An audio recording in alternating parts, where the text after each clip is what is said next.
अस्सलाम वालेकुम। 5 class exercise number 2.2 find HCF bye division method. ये कौन सा मेथड आ गया है? Division method. उसके सोल्यूशन से पहले आप देख लें to find HCF of 3 numbers. अगर आपने 3 नंबर्स का HCF फाइंड करना है by division method, we first find HCF any 2 numbers. Any का मतलब होता है कोई भी, हम कोई भी 2 नंबर का पहले HCF ले सकते हैं। एग्जाम्पल आप देख लें, ये देखिएगा टॉपिक लिखा है मैंने, 2 नंबर्स ले लेंगे कोई से भी। हम ये भी हल कर सकते हैं 24 को 120 पे भी, 48 को भी 24 पे। तो हम असेंडिंग ऑर्डर से ही लेके चलते हैं। 48 बड़ा है, 24 बाहर। डिवाइड आप पहले देख सकते हैं किस तरह से डिवाइड करते हैं। वो अमाउंट जो डिवाइड नहीं होती वो हमारा HCF होता है। यहाँ पे देखें बेटा, 42 2s आर रिमेनिंग, ये रिमाइंडर है, ये छोटा है, ये बड़ा है, तो बड़ी अमाउंट अंदर ले लेंगे। 14 3s आर 42। फिर जो बच गया था, जो अंदर नहीं गया था, उस पर हम थर्ड वैल्यू को, तीसरी वैल्यू 140 को उसके ऊपर डिवाइड करेंगे। और जो अंदर नहीं गया, जो आपका रिमाइंडर है, उसे हम कहेंगे कि ये आपका क्या है? HCF। नेक्स्ट देख लें बेटा, ऐसे ही हल किया हुआ है।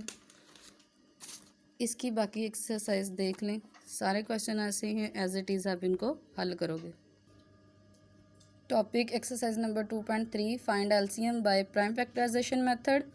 अब ये LCM आ गया, वो हमने HCF हल किया था, ये LCM है। जैसे बेटा पीछे हमने प्राइम फैक्टर्स निकाले थे, एज इट इज़ निकालें।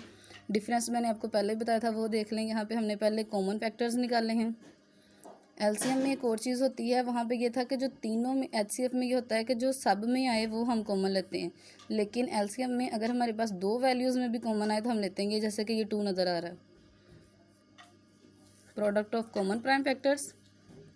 फिर है बेटा product of uncommon prime factors. फिर वो जो मैंने आपको बताया था कि फॉर्मूला जो होता है product of common multiply by uncommon prime factors.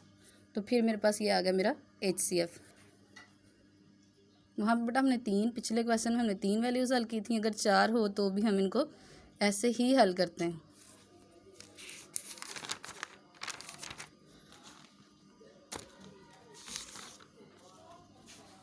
यहाँ से बुक पे देख लें कि अगर 3 है तो भी मैंने आपको हल करके दिखाई है। एग्जाम्पल 4 आ गई हैं तो फिर भी हमने हल कर लिया है कि 4 को कैसे हल करते हैं। ये देखें बेटा, 3 अगर आती हैं तो कैसे हल होना है, अगर 4 वैल्यूज़ आ जाती हैं तो कैसे हल होना है। बेटा अब हमने LCM को प्राइम फैक्टराइजेशन मेथड से हल किया था ना, अब हमने डिवीजन मेथड से हल करना है। डिवीजन मेथड से जब हमने हल करने जाना है इसको, उसके लिए भी हमारे पास रूल्स हैं, वो देख लेते हैं। रूल्स हैं बेटा, बुक पेज नंबर आपके 24 के ऊपर। Write down all numbers. फिर हमने divide the number by the number which divide at least 2 of the number. मतलब कि हम इकट्ठी वैल्यूज़ लिख रहे हैं, हम उससे डिवाइड करेंगे जो एट लीस्ट, मतलब कम से कम 2 वैल्यूज़ को डिवाइड कर दे। Write down the quotient of each number below it. If a number is not divisible then write the number as it is. अगर वो नंबर डिवाइड नहीं हो रहा तो उस नंबर को हम एज इट इज़ लिख देंगे। एग्जाम्पल्स अभी देखें, ये मैंने हल किया है।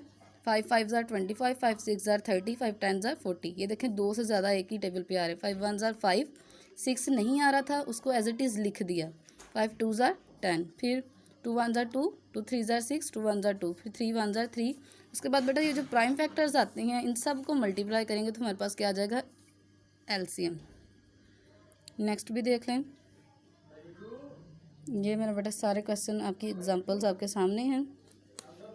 इस एक्सरसाइज के बाकी क्वेश्चन भी आपने इसी तरह से हल करने मेरे बेटा। ये देख लें, कॉन्सेप्ट एंड क्वेश्चंस। मैंने आपको 3 वैल्यूज़ भी हल करके दिखाई हैं, 4 वैल्यूज़ भी। आप देखें, पहले मैं आपको 3 वैल्यूज़ हल करके दिखाई हैं, नेक्स्ट क्वेश्चन में मैंने आपको 4 हल करके दिखाई हैं, उससे नेक्स्ट भी आपको 4 हल किए हैं। आगे है बेटा topic exercise number 2.5 find the greatest. Greatest mean सबसे बड़ी। अगर आपको यहाँ पे याद हो तो मैंने आपको ग्रेटेस्ट HCF के लिए बताया था, तो यहाँ पे हम ACF हल करेंगे। Find the greatest number which exactly divides 20, 25 and 125। बेटा से स्टेटमेंट वाली है, अगर आपके पास इस तरह से आता है तो आप इसको दोनों मेथड से हल कर सकते हो, प्राइम फैक्टराइजेशन मेथड से भी और डिवीजन मेथड से भी। ये मैं पीछे आपको समझा चुकी हूँ कि कैसे हल करते हैं। नेक्स्ट क्वेश्चन देख लें बेटा, find the smallest number. Smallest है मतलब सबसे छोटी, तो वो क्या हो जाएगा आपके पास? LCM। तो इसको भी हम डिवीजन मेथड से भी हल कर सकते हैं एंड प्राइम फैक्टराइजेशन मेथड से भी हल कर सकते हैं। यहाँ पे बेटा आपका यूनिट नंबर 2 एंड होता है। इसकी बुक पे भी एक्सरसाइज जो हैं, एक बार हम उसको भी देखते हैं। ये है बेटा मेरे पास बुक, देख सकते हैं आप। नेक्स्ट क्वेश्चन नंबर 5 की ब्रीफिंग देनी है आपको, वो देख लें। Amna has some amount that she wants to distribute among people. If you distribute 5, 10, 15 and 20 per person, the amount can be distributed exactly. What is the minimum? Minimum का बेटा मतलब होता है कम से कम। तो कम से कम मतलब सबसे छोटी, ये इसको हम हल करेंगे एलसीएम लेके। उससे नेक्स्ट क्वेश्चन में भी क्या है आपके पास, मिनिमम।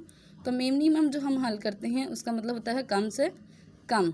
तो इसको हम किस तरह से हल करेंगे, एलसीएम। हम बाय डिवीजन मेथड भी हल कर सकते हैं और बाय